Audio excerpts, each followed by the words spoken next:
Hi, everyone. Welcome to Poisonous People. This Monday marks 1 year since the unexpected and sudden passing of YouTuber Angela Atkinson. And in the past year, we really are not any closer to having any answers as far as the cause of death.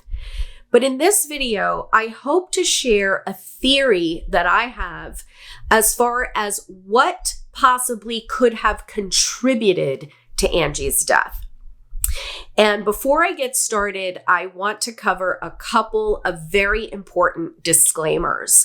So first and foremost, I want to make it abundantly clear I never knew Angela Atkinson, and I'm pretty confident Angie never knew that I even exist. I started my YouTube channel about 9 months before she passed, and I had absolutely no contact with her. So this video is not going to offer any kind of special insider information. I don't have any more information than anyone else does. What I do hope to offer is, as I said, a theory as far as what contributed to her death. And I'm going to base that theory on two things. One, I'm going to base it on information that Angie herself provided, and that information is available publicly on her YouTube channel and her website. Now, her website is no longer available, but it can still be accessed through the Wayback Machine. The second thing I'm going to be drawing upon in order to explain my theory to you is my own personal experience.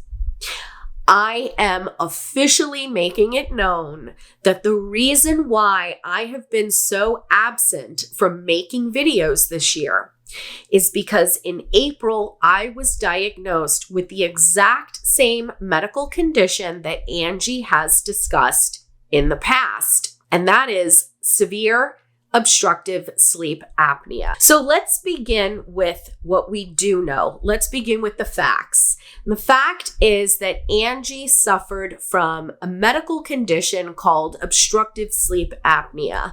And how do I know this? Since I never had any kind of communication directly with Angie herself, I know this because Angie talked about it. In fact, back before I lost weight, I had sleep apnea. When I did a sleep study, they said I was waking up 155 times an hour. During that time, I was not actually sleeping beyond like a doze ever. I never went below like the second stage of sleep. And my blood pressure was so high that I was going to die if I didn't get some treatment. In addition to videos like these, Angie had written several articles for her website, queenbeing.com, in which she made several references to OSA.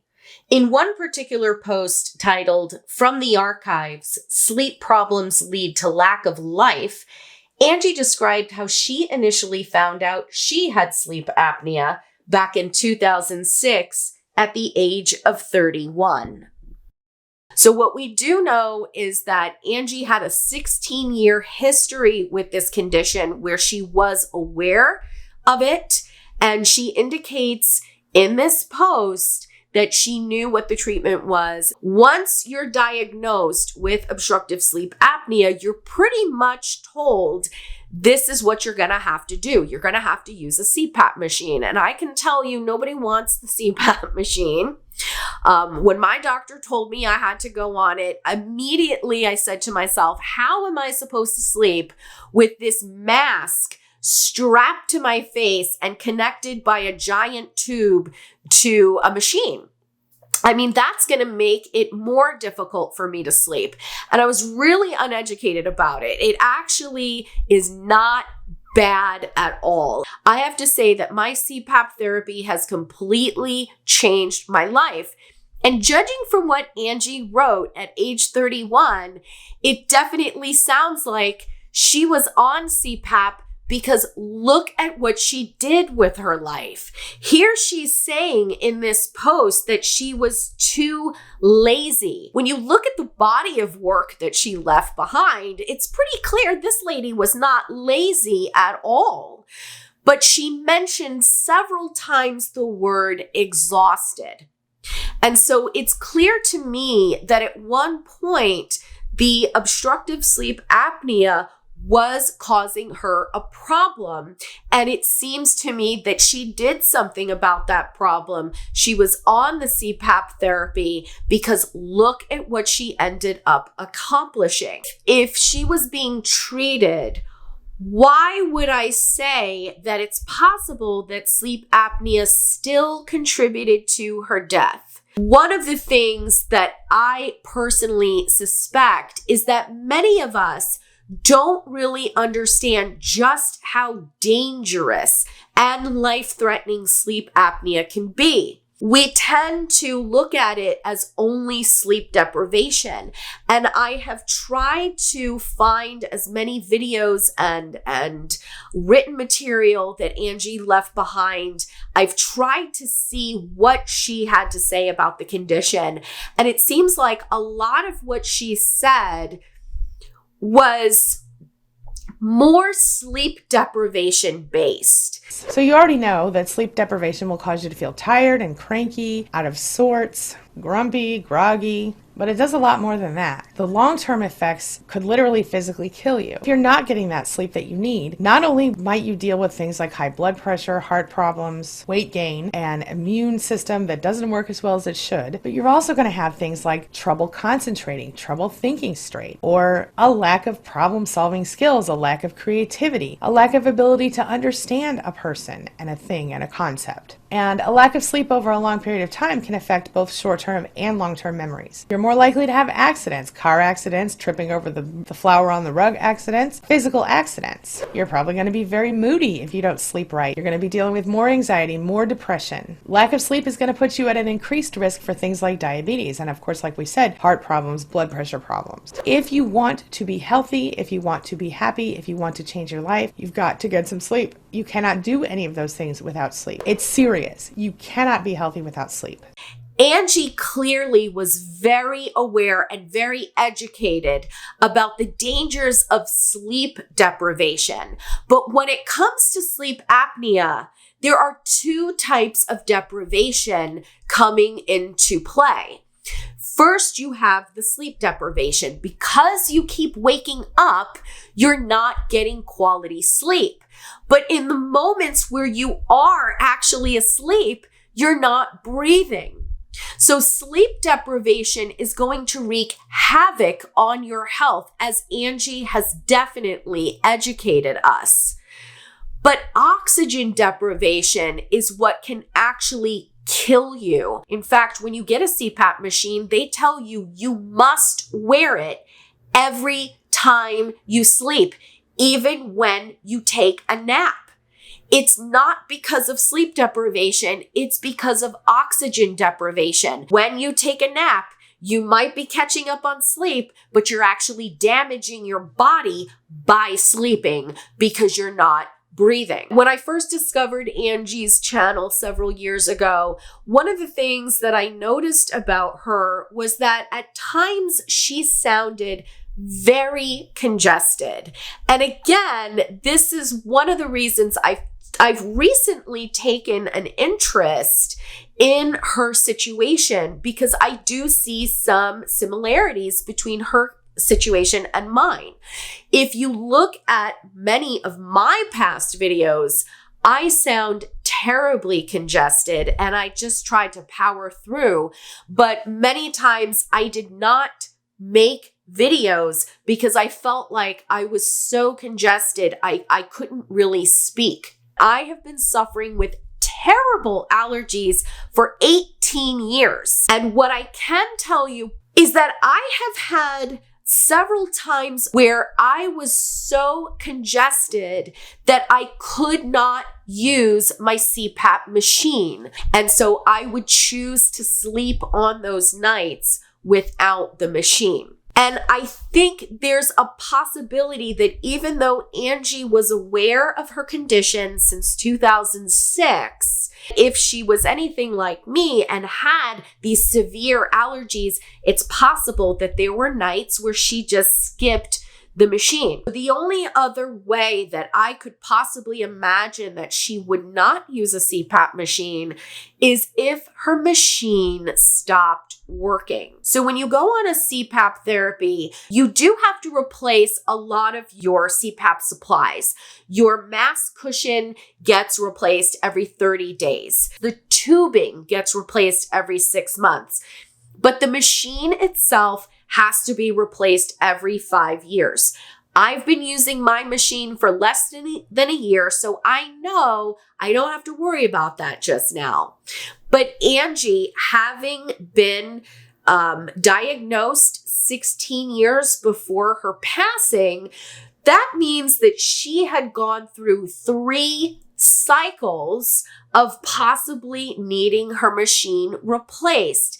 And so it is possible that Angie was fully compliant, was doing everything that she had to do, but her machine could have simply malfunctioned. There was a wonderful man in my church. He was really well loved by everybody. His name was Craig, and he suddenly, unexpectedly died of a heart attack at the age of 48. I've been thinking about this a lot, and this past Sunday, when I went to church, I asked his widow, and I said, I hope it's not inappropriate for me to ask. And if you don't want to answer, I understand.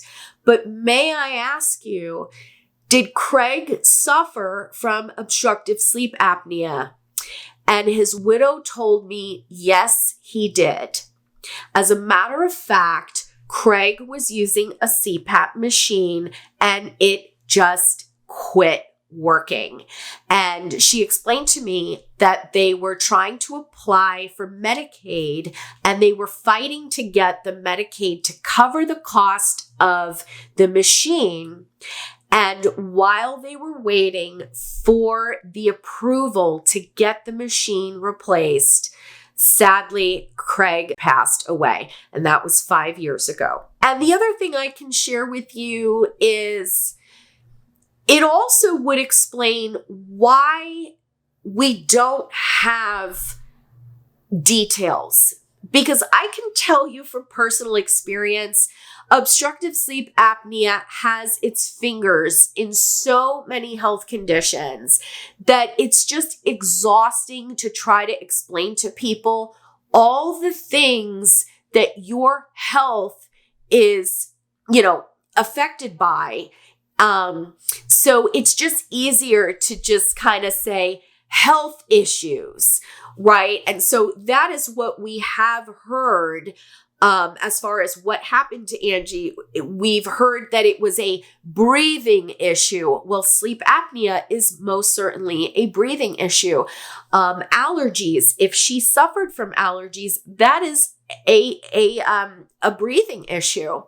And just saying a breathing issue, just saying long-standing health issues. She had sleep apnea for 16 years. I would consider that long-standing.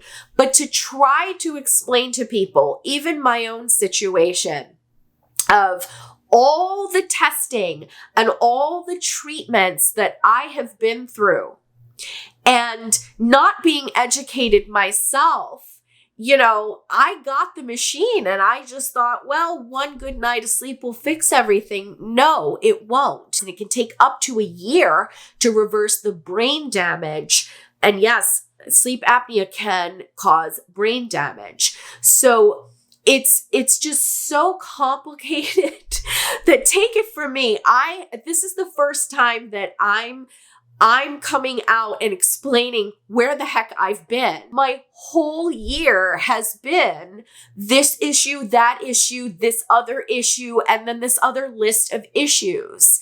So instead of boring people to death with all these multiple issues, it's just so much easier to say health issues, or I'm dealing with medical issues, or I'm taking care of my health.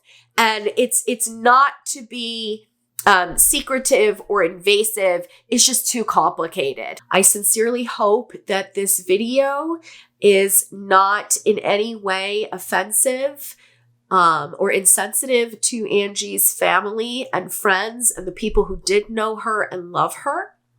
But my heart is to just try to help people get a little bit more of an understanding of what could have happened. But the bigger issue now is to educate people so that we can give people the treatment that they need and save some lives. Guys, I'm working on coming back. I've got a few more medical appointments now that it's the end of the year. I'm at my deductible. I'm trying to squeeze those appointments in before just December 31st because I'm fully covered. But I am feeling a lot better. And I've learned to keep my big mouth shut and stop making promises that I have not been able to keep. But please know that my heart is to come back and start making videos again. So I hope to see you real soon. Until then, take care of yourselves. I'm Jen Guerriero, and this is Poisonous People. Thanks for watching.